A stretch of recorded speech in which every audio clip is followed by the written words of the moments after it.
Почитувани гледачи, ве покануваме да бидете дел од нашата нова емисија Точно напладне на радио Глас на надежта. Секоја среда, точно напладне, ќе имате можност да ги следите следните содржини: мисла на денот, актуелности во светот, совети за здрав начин на живење, теолошки теми, одговори на ваши прашања и други интересни содржини. Сето тоа ќе биде проткаено со убави христијански песни. Емисијата ќе се емитува на Facebook страната на радио Глас на надежта и на YouTube каналот Радио Глас на надежта. Се гледаме. Почитувани гледачи, поздрав од студиото на Радио Глас на надежта. Ја започнуваме нашата дневна емисија која се емитува секоја среда со почеток во 12 часот. Еве не денеска повторно заедно да ги проследиме содржините кои ги приготвивме за вас за ова наша денешна емисија. На почетокот вообичаено имаме мисла на денот, па еве и денеска ќе ви прочитам една интересна мисла. Не удоволувајте им на луѓето, удоволете му на Бога. Еве некој ја запишал оваа мисла, па јас денеска во оваа емисија споделувам со вас, почитувани гледачи, длабока мисла да не им удоволуваме на луѓето, туку да му удоволиме на Бога. Затоа што некој рекол колку луѓе толку чуда, сите ние сме различити по темпераменти, по карактери и тешко да му се удоволи на човекот, да се задоволи апетитите на човекот. Меѓутоа, ако ние му удоволиме на Бога, ако живееме според неговите правила и принципи кои ги поставил, секако ќе ни биде многу поубаво во животот. Па нека еве и ова мисла не води денеска или во текот на оваа цела седмица, да не им удоволуваме на луѓето, туку да му удоволиме на Бога. Ние понекогаш се трудиме да им удоволиме на луѓето, меѓутоа никогаш тоа не може да се постигне во една целосна тежина, да кажем, бидејќи некојаш ќе удоволиме, некојаш не може да ги задоволиме апетитите на луѓето, така да еве понекогаш и џабе се трудиме. Но како е да е, треба значи да нашиот однос биде избалансиран со сите наши пријатели, луѓе со кои се дружиме и живееме. Библијата вели на едно место: правете чест еден на друг. Кога така би сите ние постапувале, ќе има многу малце помалку ќе има проблеми во општеството во кое ние живееме, ако се почитуваме еден со друг. Да не им удоволуваме на луѓето, туку повеќе да му удоволуваме на Бога. Одеме сега со една песна да ве поздравиме.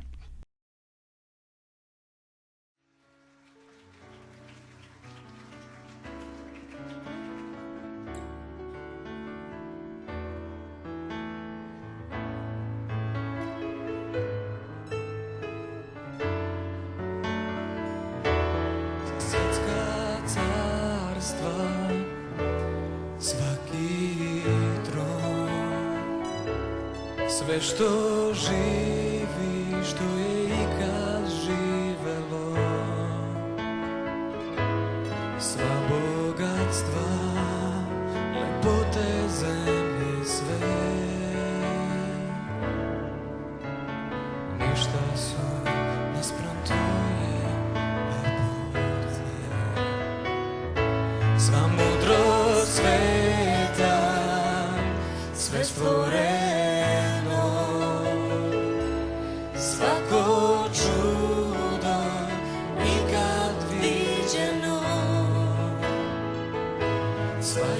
снага, све што човек замисли, ништа су наспрам тоа што дал си.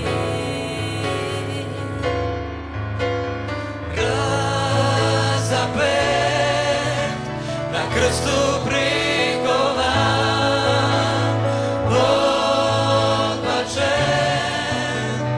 оставлjen sam kao ruža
dao si život svoj da živim ja kao ruža na zemlji izgažena. Ti dao si život svoj da živim ja. Еве, после ова песна, повторно се враќаме во нашето студио, ја продолжуваме нашата емисија која се емитува секоја среда со почеток во 12 часот точно напладни. Така ја нарекавме и самата емисија точно напладне. Денеска, почитувани гледачи, имаме вести од светот, интересни вести и тажни вести од Југоисточна Азија, поточно од државата Мјанмар или поранешна Бурма. Верувам дека се уште не е во сеќавање, бидејќи тоа се случи пред неколку денови, на 28 март 2025 година, некаде напладне, некаде до 12:50 часот по локално време, се случи катастрофален земјотрес во Мјанмар, во Југоисточна Азија. И тоа земјотрес силен со јачина од 7,7 степени според Рихтеровата скала го погоди овој регион и каде што според последните податоци однесе или загина 3354 жртви или луѓе, 4850 се повредени, а 220 се водат како исчезнати, јавуваат локалните медиуми. Тоа е бројка пред ден-два. Таа бројка сигурно ќе се менува, бидејќи еве има 220 кои се водат за исчезнати. Бевме сведоци, секако преку телевизија, преку тие слики кои ги гледавме, еве вие може да видите и на нашите екрани сега кога ја зборувам. Цели згради паѓа, значи куки, земјата едноставно пукна, што би се рекло, и навистина голема катастрофа го погоди тој регион. Меѓутоа, не само овој регион Мјанмар, туку, значи, тоа се проширило и во околните места или држави. Центарот, каде што е погоден овој регион, е околу 600 километри. Замислите колку е тоа голема површина, да кажеме од Кавадарци некаде до Белград. Таква, значи, површина се појавил овој земјотрес. АДРА, тоа е адвентистичка добротворна служба, активно, хуманитарна секако организација, активно работи и делува таму на тој простор или на тие места каде што се случи тој голем земјотрес. Според медиумите, овој најсилен земјотрес во последните 100 години. Замислете, таков земјотрес досега не се доживеало на тие простори. Бројни семејства ги барат своите исчезнати деца меѓу урнатините и жртвите кои постојано ги пронаоѓаат. Тој земјотрес бил почувствуван, значи, од соседните држави, вклучително и Тајланд, каде што се урна зграда во изградба, при што загинале најмалку 10 луѓе, а многу други биле затрупани под урнатините. После земјотресот, властите во тој регион прогласија секако воредна зона, каде што луѓето не смеат да се движат, каде што ќе сакат, училиштата беа затворени и многу луѓе беа евакуирани од тие згради кои беа срушени. И сега, зошто спомнав АДРА? Тимовите на АДРА работат брзо за да ја проценат ситуацијата и да ги утврдат најефикасните начини за помош на погодените места во Мјанмар и во Тајланд. Длабоко сме тажни поради загубата на животи и широко распространетото уништување предизвикано од овој земјотрес, изјавил директорот за управување со воредни состојби на АДРА Интернешнл Марио Оливера. Нашите тимови за одговор внимателно ја следат ситуацијата и патуваат до погодените зедници за да ја воспостават најдобрата стратегија за нашите операции за помош. Имаме извештај за бројни затварање на патишта, како и урнати згради и мостови кои го попречуваат пристапот до оштетените области и може да ги одложат напорите за помош. И покрај овие ограничувања, Адра останува посветена на обезбедување на најголема потреба од помош и други напори на ова измачена земја. Навистина, почитувани гледачи, тоа е страшно кога ги гледавме тие слики на телевизија. Инаку Адра да кажам дека веќе 40 години работи на тој дел или во тој дел во Мајнмар и Тајланд.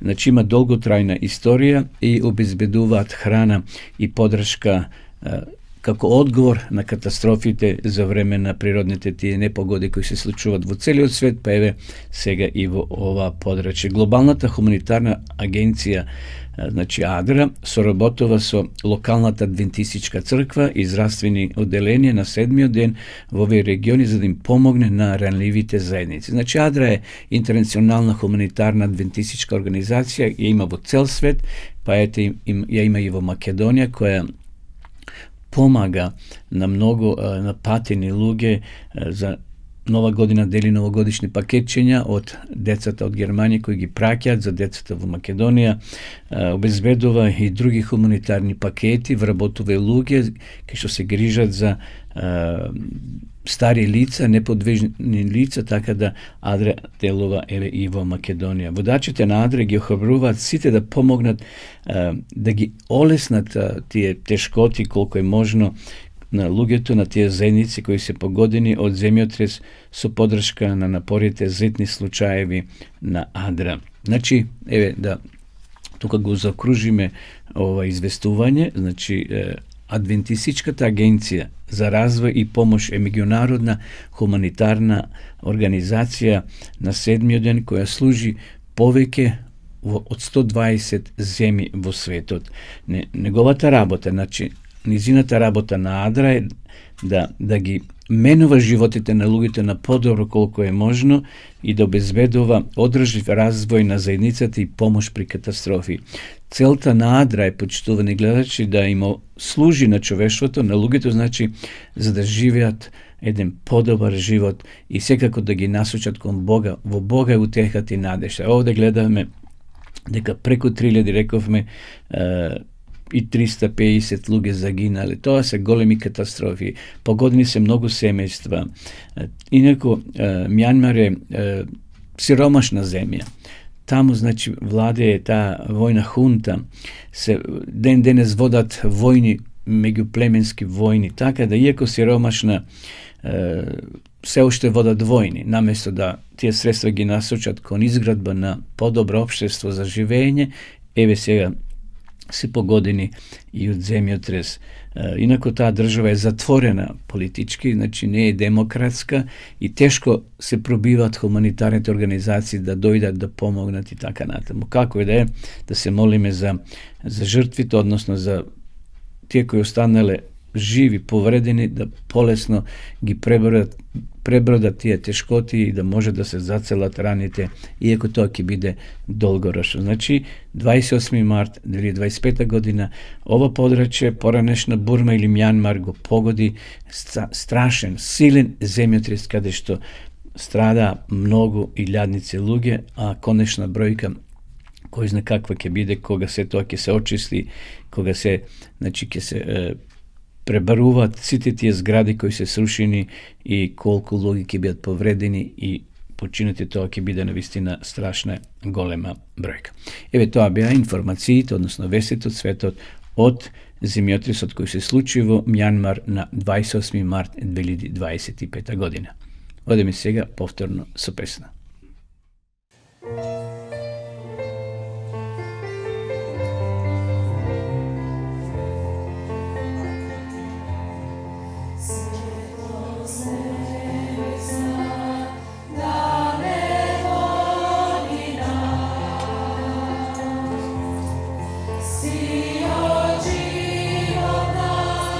Bože, nebese,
When we eat meat, Кога јадиме месо, the body breaks it down into amino acids. тогаш телото создава киселини. One is called homocysteine. Едниот од нив се вика хомоцистин. If you have high levels of homocysteine, Ако имате висок ниво на хомоцистин, you're going to have high levels of heart disease вие ќе имате висок ниво на срцеви болести and Alzheimer's disease. и Алцхаймерова болест. It doubles the risk. Го удвостручува ризикот. So you need to ask yourself a question right now. И затоа сега би требало да си поставите следно прашање. Do I really want heart disease? Дали навистина сакам да имам срцеви болести? Do I really want Alzheimer's disease? Дали навистина сакам да имам Алцхаймерова болест? That's what homocysteine will give you. Тоа е она што хомоцистинот ќе ви го даде. It's caused by eating large amounts of animal products. Тоа се случува затоа што се јаде голема количина на животински продукти. And now people say, okay, I won't eat any more cows and pigs. Луѓето ќе речат нема повеќе да јадам крави и свињи.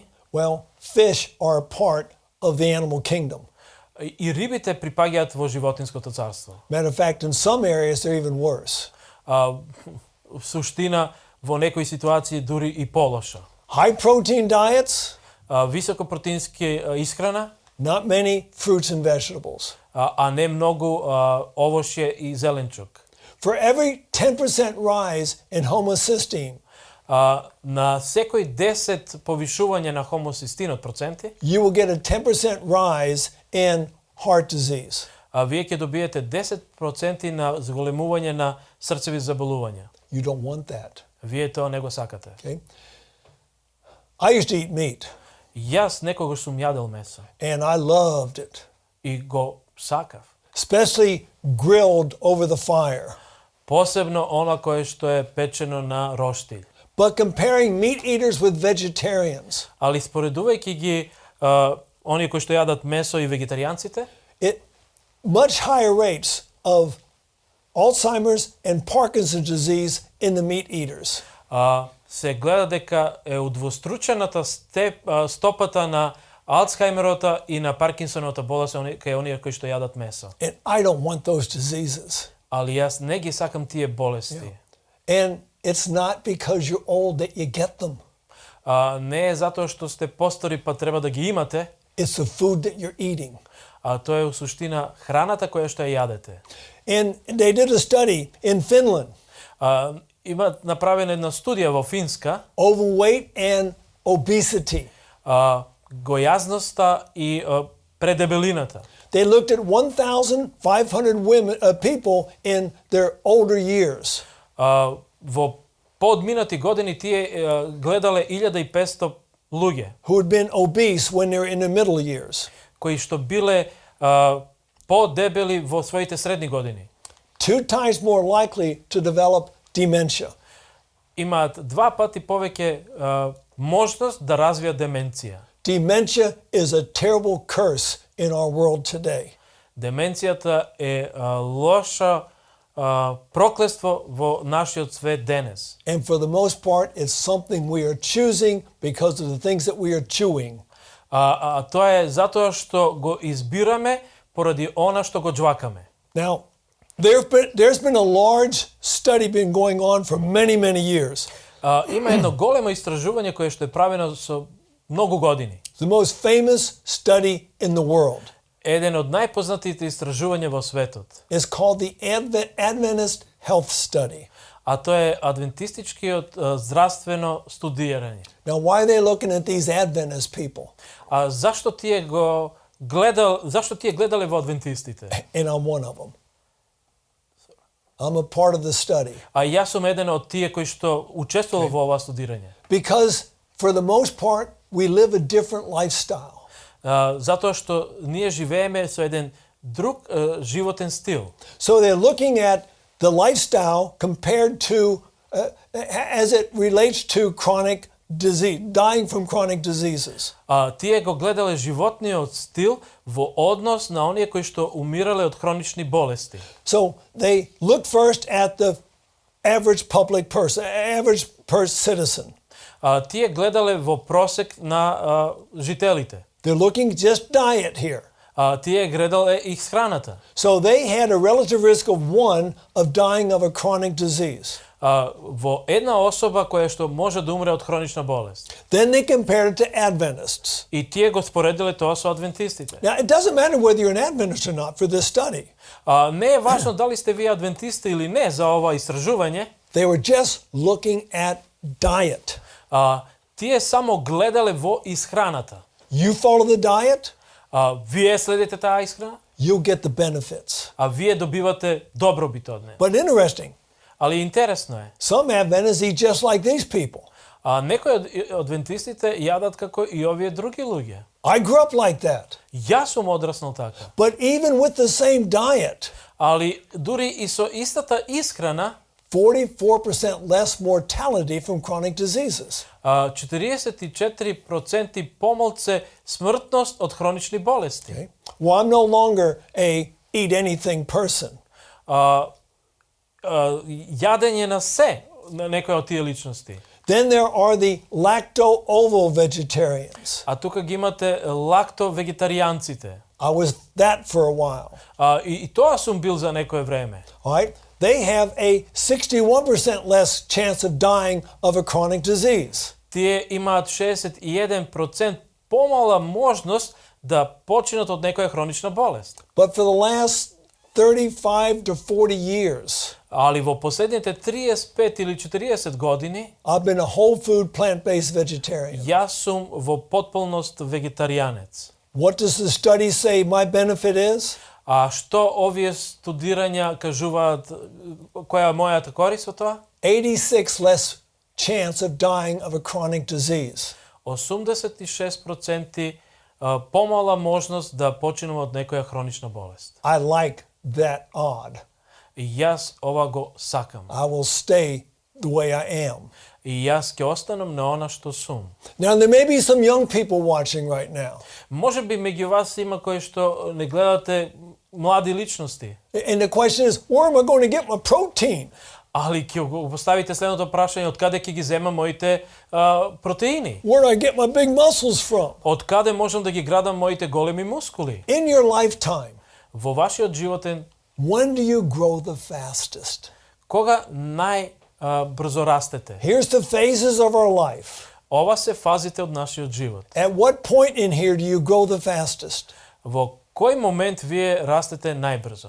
The first 6 months of your life. Во првите 6 месеци од вашиот живот. That's when you're gonna double your birth weight in 6 months. За 6 месеци вие ќе удвостручите вашата тежина. If that's the case, А ако е тогаш тоа случајот, boy, mama's milk must be packed with protein.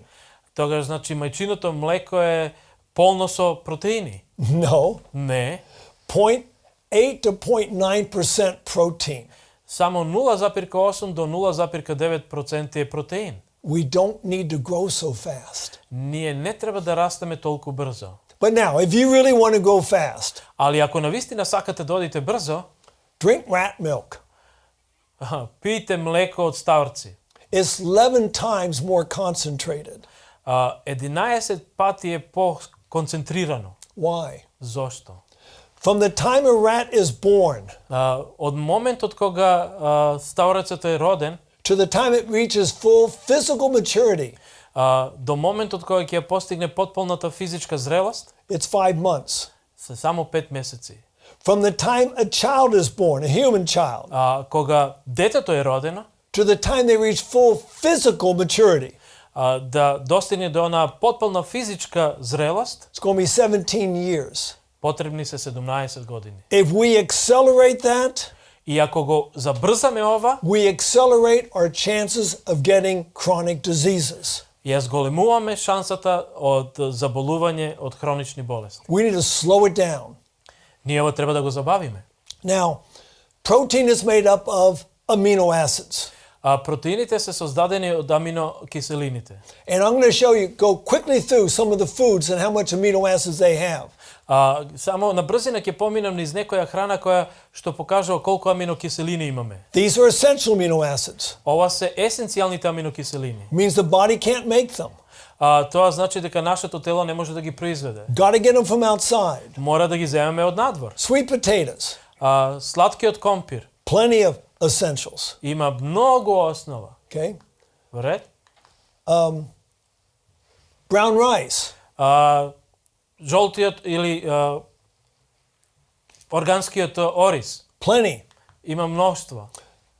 Kartofka, potatoes, Компирот but plenty of essential amino acids. има многу основни аминокиселини. Tomatoes, Доматот, oats, житариците, corn, пченката, beans. гравот. Notice essential Приметете. amino acids. Видете колку основни аминокиселини има. Broccoli, Брокулата there's plenty out there. има многу. Eat your vegetables. Јадете го вашиот зеленчук.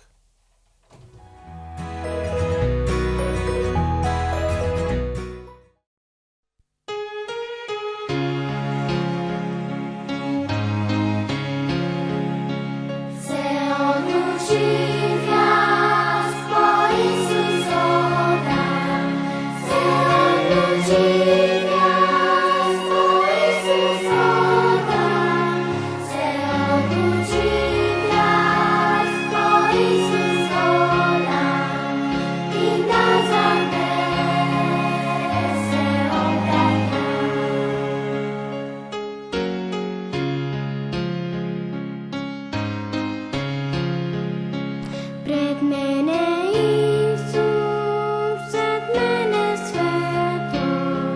Пред мене Исус, зад мене светот. Пред мене Исус, зад мене светот. И назад не се отпеќам.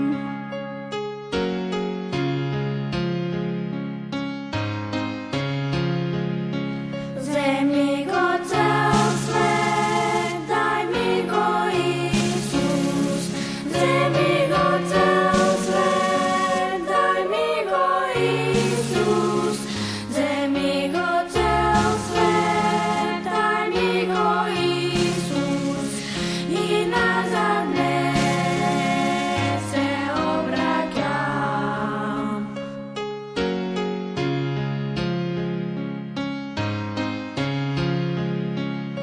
И сам да бидам, јас ќе го следам. И сам да бидам, јас ќе го следам. И сам да бидам, јас ќе го следам. И назад не се обраќам.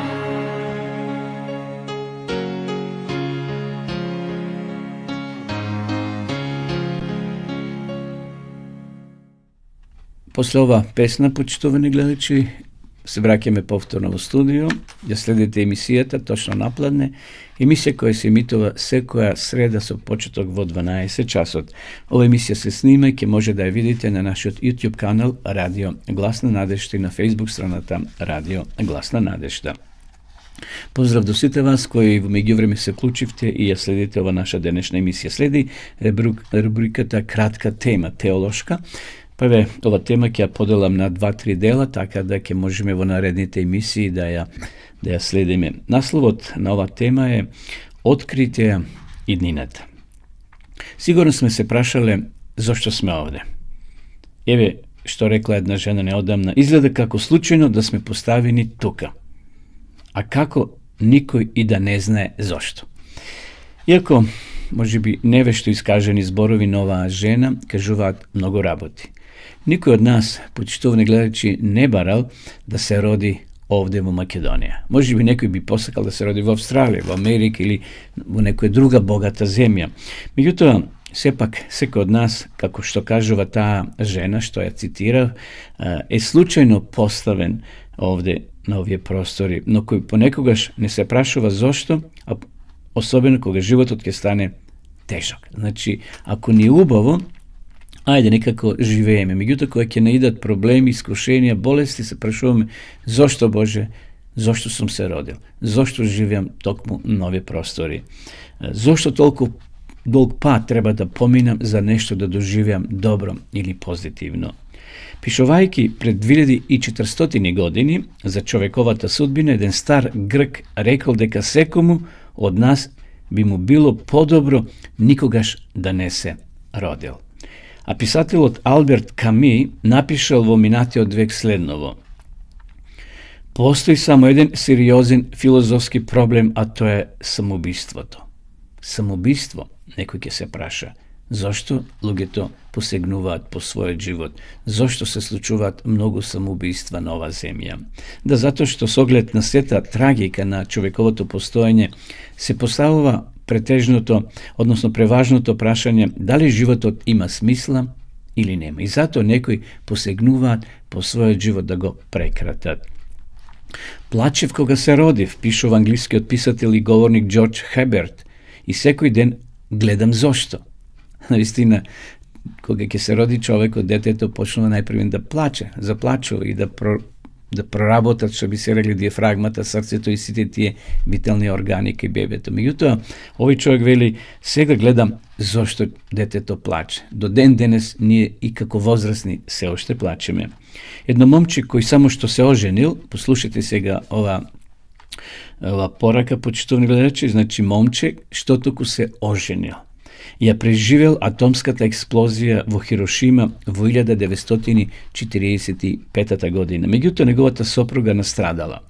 Од неа не останало ништо освен јагленосни коски. Значи, изгорела од таа атомска бомба која експлодирала. Очаен ги собрал низините останки, ги ставил во мала урна и сред тој хаос успел да се пробие до возот и да отпатува во градот каде што живели низините родители. Сакал да им ги предаде низините коски на родителите, нешто што ќе ги потсетува на неа. Дали тоа бил крајот на неговата несреќа, се прашуваме. Градот во кој пристигнал бил Нагасаки. Значи, од Хирошима сега оди тој за Нагасаки. Градот во кој 2 дена подосна експлодирала втората атомска бомба. Момчето е преживеало и таа експлозија, но од силината на експлозијата одлетал капакот од садот со коските кои се расфрлиле насекаде.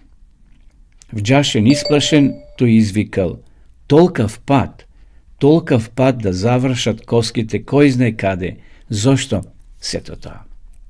Значи, ја преживел првата катастрофа во Хирошима, неговата сопруга погинала, изгорела фактички, тој ги собрал остатоците во еден сандук мал и ги однел во Нагасаки, кај што живееле родителите од неговата сопруга, но ете и таму после 2 дена била фрлена втората атомска бомба и што се случило? Тој ја преживува и втората атомска бомба, меѓутоа капакот од садот кај што се наоѓале коските, вели, толку била силната атомска бомба, значи тој сад паднал и коските се расфрлиле насекаде. Тој се прашувал: Боже, зошто толку голем долг пат поминав да доживеам втора несреќа?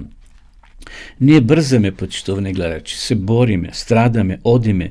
Толкав пат живот е, некој 50, 60, 70, некој 90, па некој 100 години и на крајот сепак умираме. Се чини претешко за воопшто да има смисла.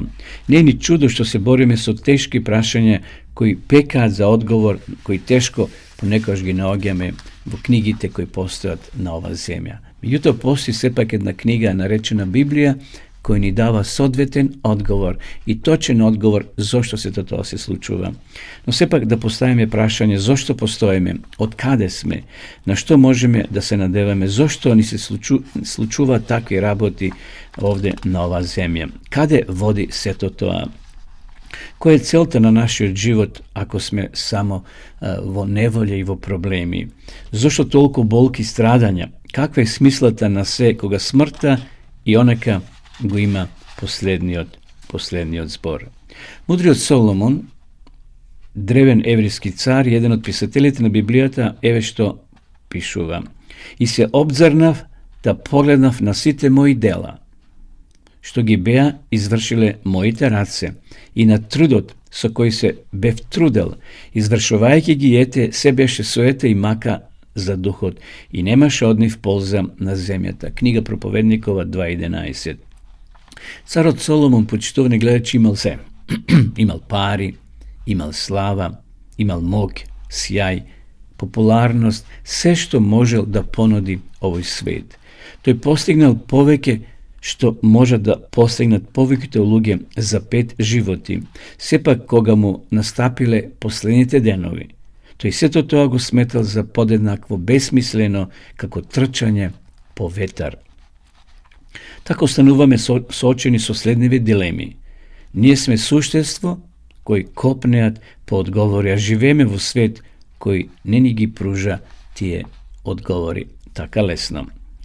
Затоа луѓето уште од најраните денови на пишаната историја се бореле со прашањето за целта на своето постоење, а особено за важното прашање за потеклото на човекот. На крајот од криштата, како можеме да знаеме како да живееме ако за почеток не знаеме зошто живееме и како можеме да знаеме зошто живееме ако не знаеме од каде доаѓаме? Тоа се прашање, од каде доаѓаме? Зошто живееме? Каде ќе отидеме после смртта? Замислете дека пратка со лекови, например антибиотици, стигнале на крајбрежје на остров полн со нецивилизирани луѓе кои немале контакт со надворешниот свет. Љубопитните луѓе кои живееле на тој остров ја отварат кутијата и ги пронаоѓаат сите видови таблети и течности, меѓу кои чудни мали цилиндри со остри игли. Можеби ќе звецкаат со шишенцата со лекови за да произведат некакви звуци и со тоа да придонесат за своите ритуални танци. Можеби течните лекарства ќе ги употребат како шминка, можеби ќе ги пронајдат шприцовите и ќе ги употребат за да прскат едни со други со морска вода, чисто од забава би реклем. Можеби течните лекарства ќе ги употребат како шминка, можеби ќе ги пронајдат шприцовите и ќе се прскаат од чиста забава. Суштината е во следново. Не знаејќи за потеклото на овие резервни лекови, не знаејќи заради која причина се направени и зашто служат, на овие луѓе од островот ќе им бидеускратена вистинската полза што може да имаат од нив. Мислам дека овде се крие силна порака. Значи, овие луѓе на овој остров, нецивилизирани, немат поима што се случува во и медицината, добиваат еден пакет со разни лекарства, но тие не знаат дека овде дека тоа е лек за нив, за нивните животи. Тие може да ги злоупотребат на еден друг начин и не може да имаат никаква полза од нив. Каква е сличноста на приказната со нашиот живот? Ние имаме тело, имаме ум, фантазија, енергија, разум, страст и дух. Сите работи кои не прават она што сме. Сепак, ако не знаеме која е нашата цел, почитувани гледачи на оваа земја, зошто сме ние овде, зошто сме се родиле, како треба да живееме, нема ли неизбежно многу да пропуштиме. Од сегаш сме слушале приказни за потеклото на човекот. Тоа сме го училе и во училиште, и на факултет, и така натаму. Древните народи верувале во различни приказни за создавањето, како што е она приказна за борбата на боговите, во која телото на оно што е поразен, е исечено на два дела, па од едната половина настанало небото, а од другата земја. Знаете, има такви приказки или легенди. Значи, еве како што и прочита, верувале овие древни народи дека борба помеѓу два бога и оној кој е поразен е исечен на два дела и така настанало небото и земјата. Денес имаме наши приказни. Многумина, например, мисла дека луѓето се производ на чиста случајност и дека нашата вселена е едно од појавите кои се случуваат од време на време. Френсис Крик, еден од најголемите научници во 20. век, верувал дека вонземјани од друга планета, значи од некоја друга планета, го посеале семето на животот на земјата и дека така сме стигнале овде. Домородните култури во Австралија учат за своето потекло од различити легенди. Некои шпекулираат дека Вселената потекнува од ништо.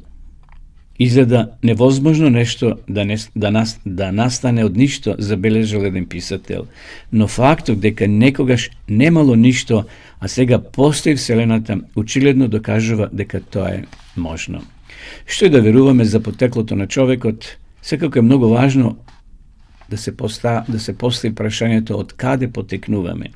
Нашто сваќање за потеклото може да има исклучително важно влијание на тоа како ја согледуваме сегашноста. Во текот на поголемиот дел од човечката историја се верувало дека човекот на некој начин потекнува од Бога или од богови, додека денес многумина во развиените култури наместо тоа верува дека потекнуваме од мајмон или човеколик мајмон. Значи, тоа некаде од 19. век почнало да се проширува таа теорија од Чарлс Дарвин. Оваа промена не се случува без последици. Например, Дарвиновата теорија учи дека луѓето еволуирале од пониски облици на живот. Доследно тоа се создало сваќање според кое одредени човечки заедници не еволуирале целосно, па така тие не се во целост човечки суштества. Некои тврделе дека овие помалку развиени заедници не треба да имаат свои права и предности што се својствени за напредните човечки суштества. Чарлс Дарвин се согласил со тврдењето дека треба да се истребаат австралиските абориџани затоа што се нижи човечки суштества. Јас сум ги видел тие луѓе во Австралија, абориџини тоа се нормални луѓе како ние, само што се црни и така натаму, полуцрни би рекле. Меѓутоа тие се домороци, значи тие живеле пред овие сега кои живеат во Австралија. И ете, Дарвин ги прогласил таквите дека не треба да живеат. И тие доскоро нема никакви права, абориџините во Австралија. Меѓутоа, пред неколку години се признати како домороци, имат своји права и така натаму. Дарвиновата теорија учи дека луѓето еволуирале од нижи облици на живот, но библиски тоа не е докажано. Библиски е дека Бог го создал човекот, првиот човек Адам и Ева, и потоа рекол: раѓате се, множете се и наполнете земјата. Една група туристи во 1990 година биле во посета на еден логор во Дахоа, во Германија. Еден млад германски водич го запознал разгледувањето на логорот, односно го започнал, значи, како туристички водач, почнал да ги разгледува тие соби, куќи, згради во тој логор во Дахоа. И тој ја спомнал теоријата на еволуцијата, но направил и директна паралела меѓу неа и Холокаустот. Целата идеја на еволуцијата, рекол, идејата за обстанокот на најнапредните придонела да се пробие патот на обидот да се уништат луѓето за кои се сметало дека не се напредни. Нажалост, знаеме, илјадници, милиони луѓе били убиени и во тој логор Дахоа, и во Полска, и во други логори, бидејќи германците се сметале како напредна нација, додека евреите, ромите и другите нации не треба да живеат, така да многу, нажалост, биле убиени. Но, ете, тоа е таа приказна која се ширела во минатото. Ние почнавме со ова тема, значи како да ја откриеме иднината, и поминавме низ овој мал вовед, но еве тука ќе застанеме, почитувани гледачи, и ова тема ќе продолжиме во наредната емисија, да видиме што Библијата зборува за потеклото на човекот, колку човекот е вреден во очите на Бога, дали имаме право да ги декларираме подобни и неподобни луѓе пред Бога. Затоа ве поканувам да ја следите и нашата наредна емисија. Одеме сега повторно со песна.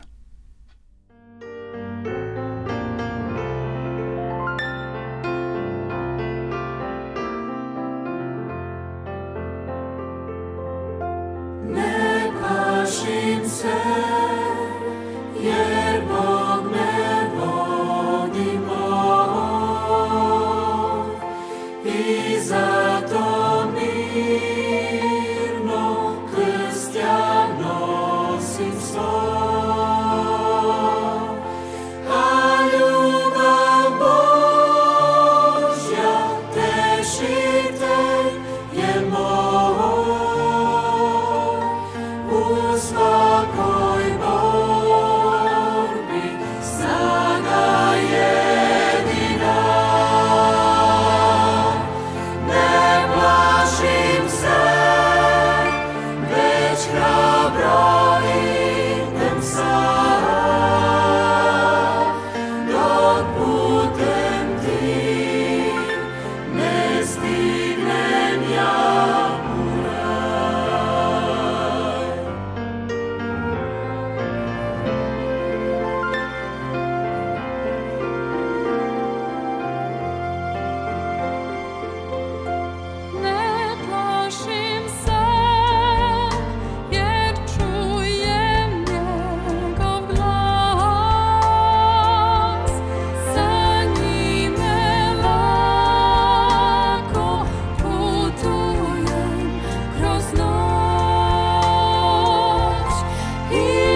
Продолжуваме со нашата програма, почитувани гледачи, следува рубриката одговор на ваши или тешки прашања, односно библиски прашања.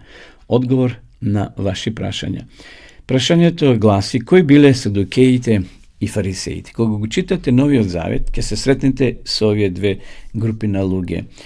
Садукеи и фарисеи. Кои биле садукеите, а кои биле фарисеите? Еве, ќе почнам, значи, да навлезам во самата тема или во самите одговори. Значи, Евангелијата често ги спомнуваат овие два поима, садукеи и фарисеи, зашто Исус постојано, додека бил на оваа земја или активно додека работил тие 3,5 години, постојано бил во конфликт со нив. Тие биле, може да кажеме, класа која владеела во Израел. Има многу сличности помеѓу овие две групи на луѓе, фарисеи и садукеи, но има и значајни разлики. Да почнеме со садукеите. Значи, во времето на Исус Христос, садукеите биле богата аристократска група на луѓе, имале важни позиции како свештеници и правосвештеници во општеството. Во Синедрионот, тој како во градското собрание денеска би рекле, имале 70 места. Значи 70 своји луѓе кои седеле во градското собрание или Синедрионот, кој сочинувал мнозинство. Значи тие сочинувале мнозинство во градскиот Синедрион. Тие се обидувале да го зачуват мирот со прифаќање одлуки на Рим, а тогаш во Јудеја владееле, значи Јудеја била под власта на Рим, а политиката им била поважна од религијата. Поради нивната политика на смирување кон Рим и нивното богатство, тие биле, да кажеме, го воделе мнењето и размислувањето на самите граѓани или луѓето биле под нивно влијание, би рекле. Народот имал поголема доверба во фарисеите отколку во садукеите. Зошто? Затоа што садукеите биле многу поблиски до власта, до римјаните. Римјаните биле окупатори на римската држава. Иако садукеите имале мнозинство во Синедрионот, историјата вели дека многу пати морале да ги прифатат дури идеите на своите противници, на фарисеите, затоа што биле попопуларни кај народот. Значи, садукеите биле популарни кај власта, а фарисеите биле повеќе популарни кај обичниот народ. Во однос на религијата, садукеите биле многу по-конзервативни во еден важен доктринарен сегмент. Фарисеите го поистоветувале устното предание со пишаното, значи устно предание и со библиското предание, со Божето Слово, но садукеите го препознале само пишаното слово. Значи, тие многу не се подпирале на усменото, туку повеќе на пишаното слово, особено книгите на Мојсей. Сепак, во однос на нивните ставови, тие биле далеку од совршени. Ова се нивните главни верувања кои се во спротивност со библиската доктрина. Еве ќе ги прочитам. Број 1. Тие биле толку независни и самодоволни што го негирале фактот дека Бог е вклучен во секојдневниот живот на човекот. Значи, во тоа верувале садукеите. Второ, тие го негирале воскресението на мртвите. Не верувале во тоа. Може да читате во Матеј 22, 23, Марко 12, Дела 23:8 и така натаму. Трето, тие го негирале постојањето на задгробниот живот, бидејќи верувале дека душата ѝ умира заедно со телото, а со тоа истовремено негирајќи ја наградата и казната што го чека човекот по смртта. И четврто, тие го негирале постојањето на духовниот свет, тоест на ангелите и демоните. А Дела 23:8 пишува таму дека постојат ангели и демони, меѓутоа тие во тоа не верувале. Бидејќи биле преокупирани со политиката, појавата на Исус не ги интересирала многу, додека не се исплашиле дека тоа би можел да го привлече вниманието на Рим. Таму садукеите и фарисеите се обединили и почнат да планираат да губят Исус. Значи, тука биле сложни и фарисеите и садукеите, бидејќи Исус не зборил против римјаните, но сепак се плашиле дека Исус ќе основа група, политичка група и ќе биде поддоминантна од нив, и од садукеите и од фарисеите. Садукеите се спомнати во Дела 4 глава 5 стих, а историчарот Јосиф Лавије ги поврзува со смртта и на апостол Јаков. Садукеите исчезнале од историската сцена во 70 година од нашата ера. Значи нешто после Христа, после 30 години, 40 години после Христа, тие исчезнуваат на сцената во Израел. Да кажеме неколку зборови сега за фарисеите. Фарисеите, за разлика од садукеите, припаѓале во средната предприемичка класа и биле поврзани со обичните луѓе. Значи, тие биле поблиску до народот, би рекле. Народот ги ценил многу повеќе од садукеите. Иако тие биле малцинство во Синедрионот и во свештенството, се чини дека имале поголема контрола врз одлуките на Синедрионот поради поддршката од народот. Фарисеите верувале дека Светото писмо е вдахновено од Бога. Во времето на Исус, тоа беше она што сега го нарекуваме Стар Завет. Значи во Исусово време, во времето кога садукеите, односно фарисеите постоеле, само постоел, значи Стариот Завет, и тие верувале дека тоа е вдахновено од Бога. Сепак тие му дале ист авторитет и на устното предание и го браниле својот став дека, тврдејќи дека тоа е се од Мојсеј. Таа традиција се развила со векови и како таква била додадена во Светото писмо, што според Библијата е строго забрането да додаваме, значи, на Библијата делови од самата традиција. Фарисеите строго се придржувале и кон двете. Евангелијата изобилуваат со примери за тоа како фарисеите ја поистоветувале устната традиција со Божјата реч. Има многу текстови, Матеј 9:14, Лука 11:42 и така натаму. Меѓутоа тие биле верни на Божјата реч и се држале до тие важни библиски доктрини. За разлика од садукеите, тие верувале во следново. Број 1. Бог контролира се, но одлуките што ги носи човекот влијат и на неговиот живот. Второ, тие веруваат во воскресението на мртвите, додека садукеите, рековме, не верувале. Трето, верувале во живот после смртта, во кој секој добива награда или казна според своите заслуги. Четврто, тие верувале во постоењето на ангели и демони, додека садукеите обратно. Иако имале ривалство меѓу фарисеите и садукеите, тие успеле да ги игнорираат нивните разлики во една конкретна прилика, судењето на Исус Христос. Тука биле сложни. Значи и садукеите и фарисеите кренеле рака кога имале тој состанок за да го убијат Исуса. Садукеите исчезнале по уништувањето на Иерусалим. Тоа се случило, знаеме, рековме 70 година после Христа, но фарисеите кои повеќе се занимавале со религија отколку со политика успеле да преживеат, гледате. Тие, значи, понатаму обстојувале. Покрај тоа, тие биле против бунтот што довело до уништување на Иерусалим во 70 година од нашата ера и биле првите кои исклучиле примерје со римјаните после тоа. Благодарение на нив е создаден Мишна. Што е тоа Мишна? Тоа е важен документ за обстанок на јудизмот по уништувањето на храмот. Фарисеите и да заокружиме садукеите, почитувани гледачи, биле, може да кажеме, цел на бројни критики на Исус Христос. Исус многу ги критикувал, зашто како во една прилика рекол, ја перете чашата од надвор, а внатре е валкана, или обратно. Значи ги миле раците до лактите, имале мноштво од своји церемонии и закони кои не биле пропишани од Бога. Покажувале надворешна побожност, клечеле на раскрасниците, барале да им се кланят луѓето и така натаму. Можеби најдобрата лекција што можеме да научиме од нив е да не бидеме како нив. За разлика од садукеите, ние мора да веруваме во се што вели Библијата, вклучувајќи ги чудата и задгробниот живот. И за разлика од фарисеите, ние не треба да ја поистоветуваме традицијата со Светото писмо, ниту да дозволиме нашето дружење со Бога да се сведе на список на легалистички правила и ритуали. Еве, тоа беше одговор на прашањето кои биле садукеите и фарисеите. Две групации на луѓе, и политички и верски. Садукеите биле подоминантни во парламентот, односно во тоа нивно собрание, Синедрионот. Фарисеите биле во малцинство, но биле по-јаки, по-силни, би рекли, меѓу народот, зашто тие биле народна партија. Како и да е, да не бидеме како тие, туку да не веруваме во традиција, во обичаи и така натаму, туку да се држиме денеска за целото Свето писмо, како што вели Библијата. Целото писмо е дадено од Бога и корисно за учење, за поправување, за надзидување во нашата духовна искрепа. Еве, тоа беше одговор на ова прашање кои биле садукеите и фарисеите. Одиме сега повторно со песна. Кога денот си оди и ноќта се спушта, ти остануваш тука. нежно чуваш ме.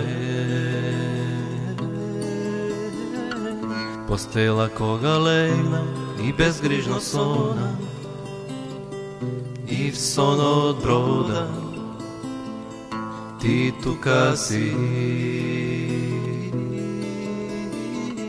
Кога секоја надеж во мене згасне, ноктативка, тажен сум јас, ме охрабруваш. На колена слаби кога искрено молам, срцето свое го предавам, ме окрепуваш. Понекогаш кога заборавам дека ти со мене си, прости ми, благодарам што со мене си. И кога на погрешен пат сума не гледам јас, прости ми, поправи ме, научи ме. Помогни ми да секогаш крај тебе останам јас, тука сум сигурен, крај тебе безбеден. Благодарам што во тебе можам да се надевам, благодарам, благодарам, благодарам.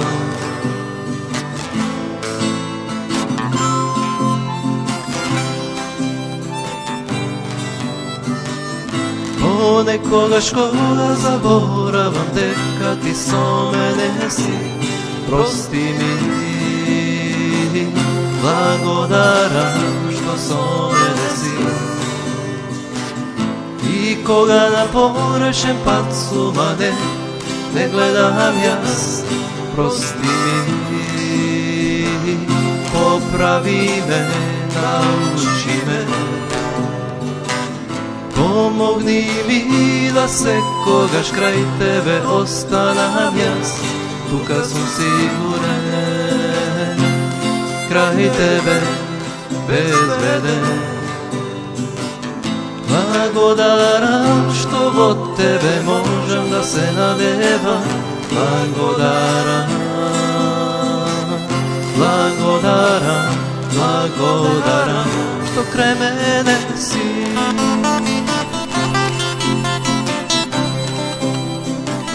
Што крај мене си.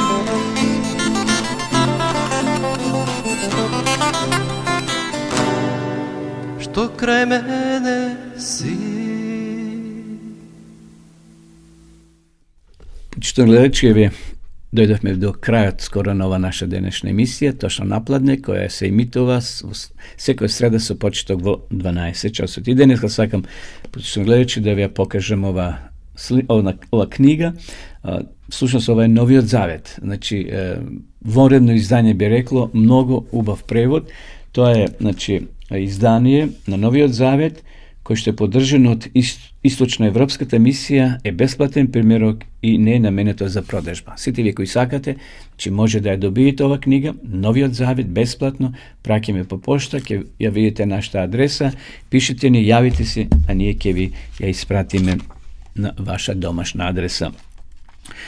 Исто така би сакал да ја рекламирам повторно дописната библиска школа, библијата зборува.мк. Значи, ова е бесплатен курс, ги има 8 подрачја, кај што може да навлезете, да проучувате и така да се стекнете со големи сознанија за Свето писмо, за семејството, за бракот, за археологијата и така натаму, и така натаму. Еве сега ќе ја видим и самата реклама.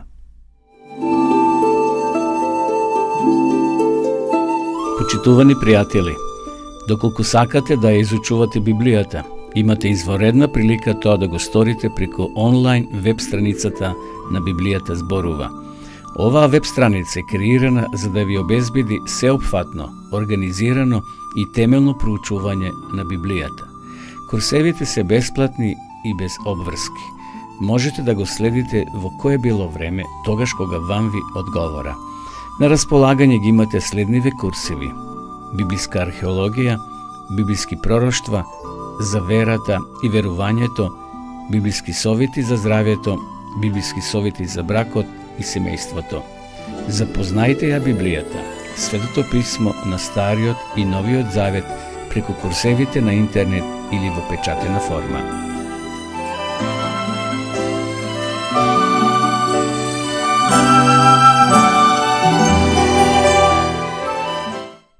Почитувани гледачи, дојдовме до самиот крај и на ова наша денешна емисија, точно напладне. Благодарам за вашето присуство, односно за вашето внимание што го имавте и ја следевте нашата емисија. Ова емисија може да пронајдете на нашиот YouTube канал Радио Гласна надежда, каде што се поставени и сите досегашни емисии, може да ја споделите со вашите мили драги, со вашите пријатели, лајковајте ја нашата страна и ви закажувам нова средба, наредната среда, повторно да бидеме заедно со почеток во 12 часот, а до тогаш останете со здравје. Почитувани гледачи, ве покануваме да бидете дел од нашата нова емисија Точно напладне на Радио Гласна надежда.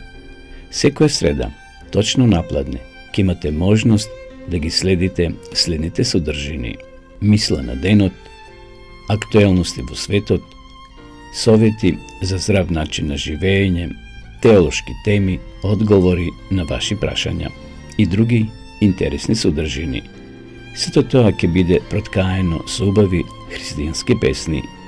Емисијата ќе се емитува на Facebook страната на Радио Гласна надежда и на YouTube каналот Радио Гласна надежда. Се гледаме.